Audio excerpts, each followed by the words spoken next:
Hey guys, new video here. How to create the Gucci item. So I got asked this a lot on stream, how did you get the double influence on a unique item? Because unique items can't just drop double influence. It will never happen under any scenario that is currently in the game as of patch 3.1.0. And so it's actually pretty easy. So right here, let's just take this as an example. We have an Abyssus, an Ezomite Burjoni, and then this Abyssus is double influence. It has Crusader and the Veritania, the Redeemer influence. You can tell what influence it has because if you look in the top tooltip, right to the left and to the right of the word Abyssus Ezomite Burjoni, you can see an icon for Warlord on the right, and you can see an icon for the Redeemer on the left. Okay, so these two influences, how do we make it? Well, step one, what you're going to want to do, and this is a little bit expensive, but people pay a lot of money for MTX, people pay a lot of money for like crazy items in game. This is just to look a little bit cooler, and you can actually skin items over this to keep the influence. I'll show you that in a sec. So first step, what you're going to go ahead and do is you are going to want the base item first, and it usually will be very cheap, right? Because these base items drop all the time. You can drop identified, there's a lot of incubators, other things that can drop enchanted base items, right?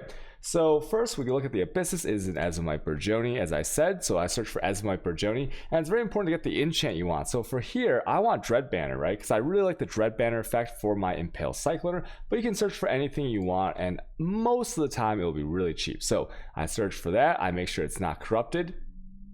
Actually very important to make sure it's not corrupted. Okay, so you put in, oh, actually, wait, was that one corrupted? Oh, sorry, no, okay, my bad. So right here, so like this one, 50C, right? And if you look at the difference here, you could buy one already enchanted if you want, but once again, you cannot add influence if it's already the unique. All right, right here. This one I'll buy for 50C, and then what would I do? Okay, so imagine that I now have this item. How do we go about making it Gucci? Well, if you look here on the nameplate, as you see to the left and right of Ezomite Burjoni, there's no influence on here, right? And so what we're gonna have to do is we're gonna add our first type of influence, and how we do that is like, let's say that I'm just gonna grab a random helmet in here to pretend, right? Because I'm not gonna buy that one. I have a Reaver helm right here. Let's just pretend it's this one, okay? So imagine this is the Ezomite Burjoni, and then what you're going to do is you're going to add any kind of influence you want by slamming it with a Conqueror's Exalted Orb, right? So for example, if I just want to put on, maybe I want to use the cheapest one, right? Because that's going to be, I know the Warlords is more expensive than Redeemers in this example, so I would pretend, boom, I slam a Redeemer's on, and this item right here would have the Redeemer influence, one influence. How do we get the second one on there? Well, we need an item, actually two items, but the first item is an Awakener's Orb, and what this does is it combines two items to like meld the influences. And so not only would we need this, but we would need a, since we pretend that we slam the Redeemers, we would need a Warlord's Exalted Orb, right? Now you could just slam a Warlord's Exalted Orb onto like any other random ass item, but that's super expensive and not worth it. You can actually just take any helmet. It doesn't have to be the same base type. It doesn't have to be like, armor to armor, energy shield to energy shield. It can be any other helmet that's not corrupted. And you can find one of those by just going like this, right? You have Path of Exile. You might even have one in your stash. It's actually like that common, right, to pick up these influence items. But you, for example, you would go helmet, okay? You would go non-corrupted, and then let's say you want to bring the Warlords on because you slammed it with the Redeemers, right? And once again, if you, for whatever reason, you slammed it with the Warlords, because one day, what if Warlords is less expensive than Redeemers, then, you can do the opposite. But basically, let's just say we're looking for a Warlord influence helmet that's not corrupted, okay? And look at that, it's a rare one right here. One alchemy, and these are gonna be, once again, super cheap because they just drop all the time. They might as well be like alteration or transmute, things like that. People pick them up, they dump tab them, very, very cheap. So you would buy one of these, it's essentially free. The Awakener's Orb, however, is not free, okay? The Awakener's Orb about 2 exalts. And so what you would do, and this is the very important part, don't mess this up, okay? When you right click the Awakener's Orb, the next item that you left click is the one that's going to be destroyed. So imagine that in this example, I bought this Storm Jardian Necromancer Circlet because it has a Warlord's influence. And so I'll right click on the Awakener's Orb. I'd left click on,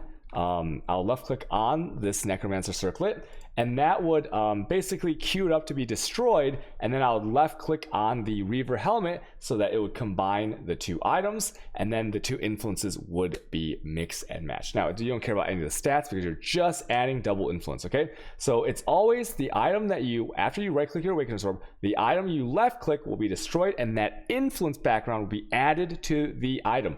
The rules are the enchant will stay, the stats will be re-rolled, signature mods will be kept. So if you had a Warlords mod on, or sorry, a Redeemer's mod on here, and a Warlords mod, a Warlords what's it called, a Warlords signature mod on the circle that I just showed you, then those two would stay, but everything else would be basically Chow's Orb just spammed. Okay, so it'd be random. But once again, in this example, we are only building a Gucci shiny unique, so none of that matters. Okay, you can watch other videos if you care about crafting in that way.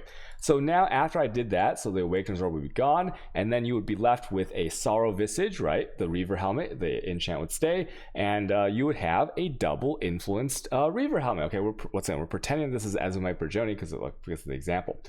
After this, there are two things you can do. Number one is you can scour chance, scour chance, scour chance. And this is very easy for things like the goal, okay? Because it's like a very common item. It'll take you under like 200 scour chances. Now, in Abyssus, from what I know, it is not exactly a tier 1 item. I think it's maybe like a tier 2 item. It is a rare item. So a scour chance will take on average a lot more, but it's still doable. As long as it's not tier 1 rarity. It's shafts, combs, things like this.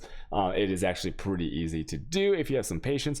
But your other option is to go to PoE trade, and then it is to look for the trash to treasure. Okay, and this item basically what it does is when you proc it into your prophecies, the next chance orb you use on a white item is going to be the guaranteed into a unique of that base type. Okay, and there's some caveats here that I'll explain. So the obviously very expensive, but this is the cost of building a Gucci item. Okay, so in this example, and once again, imagine this is the Azumite Burjoni. One thing you gotta make sure of is the base type. So Azumite Burjoni can have two uniques. Now, it cannot be what's it called, boss locked unique. So you can't turn Infernal Sword into a Star Force with this, and also you cannot turn a non-league specific item into the league specific item, in this example Cowl of the Thermophile, unless it is with the league flag. So for example, if I wanted to try my luck and use Trash to Treasure on a leather belt, okay, now it could be a Headhunter if you are inside of a Nemesis zone, but like 1 out of tens of thousands of chances, for the Headhunter is pretty much not very good, right? So in here, as long as you do it in your hideout, it will always be Abyssus. Trash to Treasure has to be an Abyssus if the Azumite Burjoni turns into a unique. So you're safe to use Trash to Treasure, okay? But once again, it's almost always more viable to use Scour chance, okay? Because like the prices of these things are very low right now, okay? So always check the base type of the item to make sure it matches and that it only has one. And then once again, in this example, if it has a league specific, you'll have to do some research there to make sure it's league specific. This one cannot be Trash to Treasured, when you're sitting in your hideout and stuff, because it's a blight, I think, boss or like a blight map specific. So you are safe to use that. Okay, other little things to keep in mind here when you're going Gucci. So there are some fossils you can use beforehand, because the trash treasure, you have to have a white item, right? So you're basically scouting the item anyways. Now, I would recommend, okay, just for your peace of mind, using a perfect fossil and a gilded fossil first.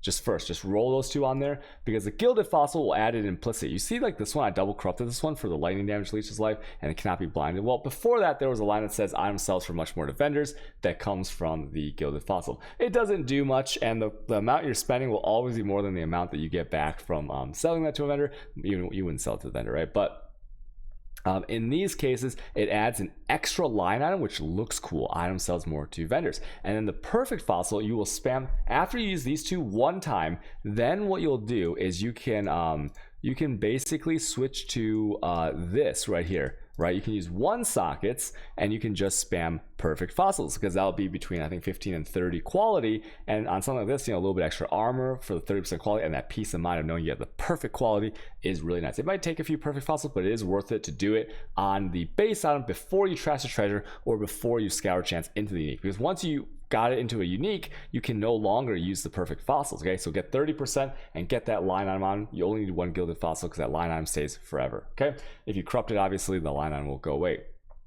But if you fail the corruption and there's no extra implicits added, it'll keep that line item as a corruption. Okay, so I highly recommend that. And then that's about it. So you know, that's like pretty simple. It's not that simple, I guess, but it is a way to create these really nice items here. Look at that. It's beautiful, right? Look at that. It's got the blue Redeemer glow with the warlords, and kind of like lore. It's kind of cool because, like, you know, Drox himself, when he dies, he's like, you know, Veritania, my kingdom for Veritania. That's a little romance going on there. It's pretty cute. Now watch this. If I take a unique, any unique I have, do I have a unique helmet here?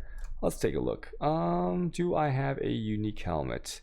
I want to show you why this is also kind of cool once you have the background, because skins take the shape of the backgrounded item, the base item. So let me just go here, helmets. Okay, let's just take this gold, for example. Okay, I'll put this on for now. So let's say I want a skin for whatever is in this goal onto this Abyssus. Now, the goal, right? If I put it on, you know, it's not shiny. This goal is not very shiny, but watch this. Okay, so let's say that my character is wearing this Abyssus, and I skin transfer the goal on top, or any unique helm for that matter. Boom! Look what happens. The skin on top now inherits the shininess of the underlying item. And that just looks pretty cool, right? When you have like sockets turned off. It's just a visual thing, right? I take it back off. That's the original item. And yeah. And that's about it, right? So pretty cool. That's a little tutorial for you guys there. And if you have any questions, I stream every day, and you can ask me on my Twitch stream. Okay, thanks for watching my video, guys. Bye, guys, bye.